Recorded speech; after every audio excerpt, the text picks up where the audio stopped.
Let me share with you the top 7 tips how you can successfully start a new job remotely. Hello, I'm Leah and I myself have started a new job in January 2020, so in the middle of the pandemic, and joined fully remotely.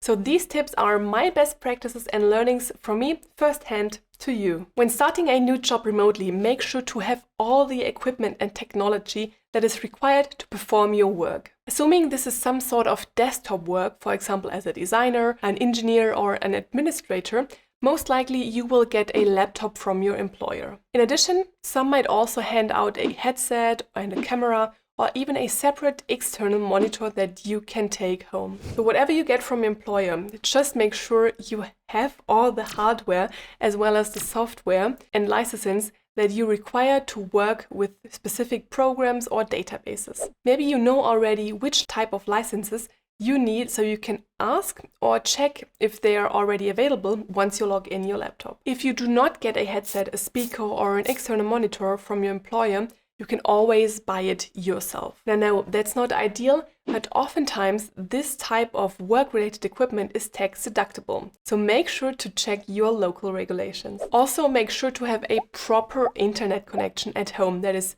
stable enough and has enough bandwidth. If that's not the case, you might suffer quite a lot, and you can always upgrade that plan, and again, most likely set the costs off against your tax liability. That's, by the way, also what we did here at home.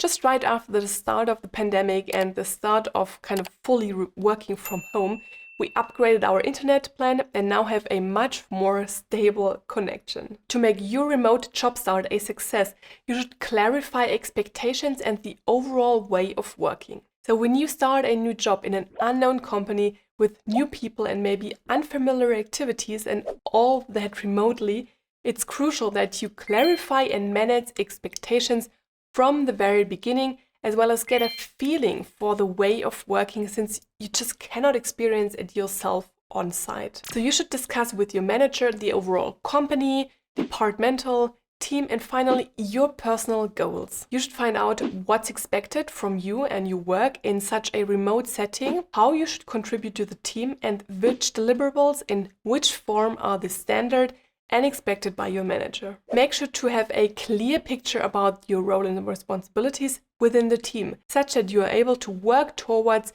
the respective goals and deliver the expected results, even when being remote all the time. You should also make sure to get a feeling for the overall way of working. So when people usually start to work in the morning, what the standard lunchtime is, which communication style and channels are preferred, how often in which round and what format project updates are required or provided, and so on. So just try to get an overall feeling for the company and team culture and how the organization works. Especially when working from home, communication style, channels and frequency might differ from normal office work. Of course, you won't be able to get all of the details at the very first day, since this takes time, but make sure to get the basics from the very beginning. A great way to get along with a new company even remotely is by having a dedicated buddy that helps and assists you with all sorts of things and questions. So some companies have an official buddy system in place where every new joiner gets a more experienced colleague assigned. But if your company does not have that system in place,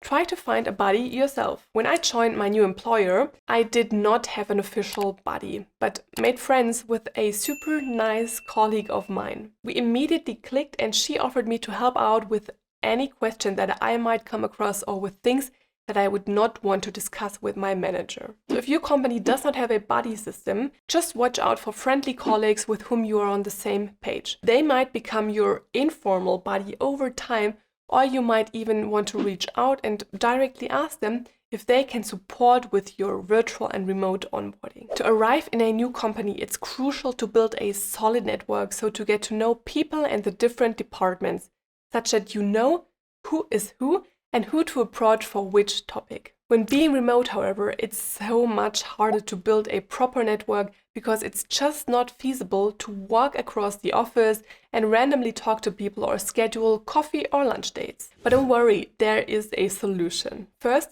you should make sure to get to know your immediate team as good as possible and try to connect with them on a personal level. You can do that by setting up regular catch-ups with your colleagues to maybe talk about work, but also about your personal life. Since you cannot experience that person in real life, it's even more important to open yourself and also share private things such that your colleagues also open up and you get to know each other much better and on a more personal level. And second, you should also make sure to set up as many virtual introductions and coffees as possible, especially beyond your department. Working remote, that's the only way you can get to know colleagues from different business units or country organizations. So again, make sure to openly share what your background is, what your new role and responsibilities are, and try to learn the same from your opposite. Even though being at home, doing all those things, you should not forget that you are still acting in a professional working environment. And that's why you should always make sure to convey a good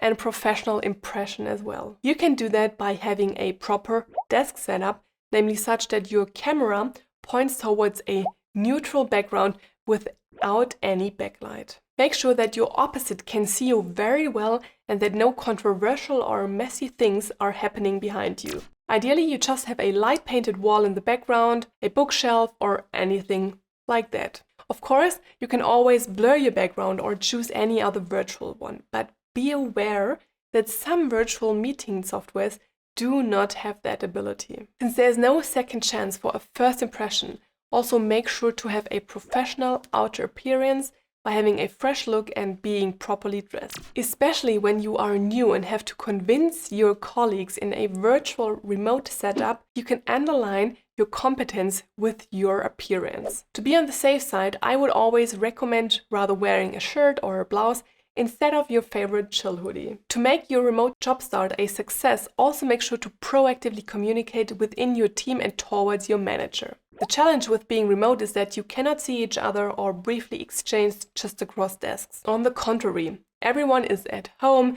just working on their own, and for each and every exchange, a more or less formal call needs to be set up first. So to know what's going on in everyone's daily work life, they need to proactively share their experiences, current projects and achievements. That's also what I recommend and found quite useful over the past 2 years working remotely. Proactively share maybe sometimes even minor things for you with your colleagues in team meetings. Quite often these seemingly minor things turn out to be of great value and interest for your colleagues and maybe even the basis for further ideas and projects. So don't be afraid and shy of sharing, but rather be a role model in open and proactive communication. And finally, a tip that will be a real game changer for your virtual job start. Ask questions over questions and don't stop, especially within the first 6 months. It sounds quite simple, but especially when you do not meet others in the office and see what they are doing, how they behave and work, how would you know how the organization works? And that's why you have to ask. Especially within your first month, you have some kind of grace period where all of your questions are seen as normal and non-offensive because you are still onboarding and have no prior knowledge. So in that period, you can even ask more critical questions and also ask the same questions twice without others being annoyed. So I highly recommend making use of that benefit that only new joiners, especially within a virtual and remote environment, have. And now I'm asking you to show some support and subscribe to the channel, activate the bell, and like or comment if you found that video helpful. Thanks for your support, much appreciated, and see you in the next video.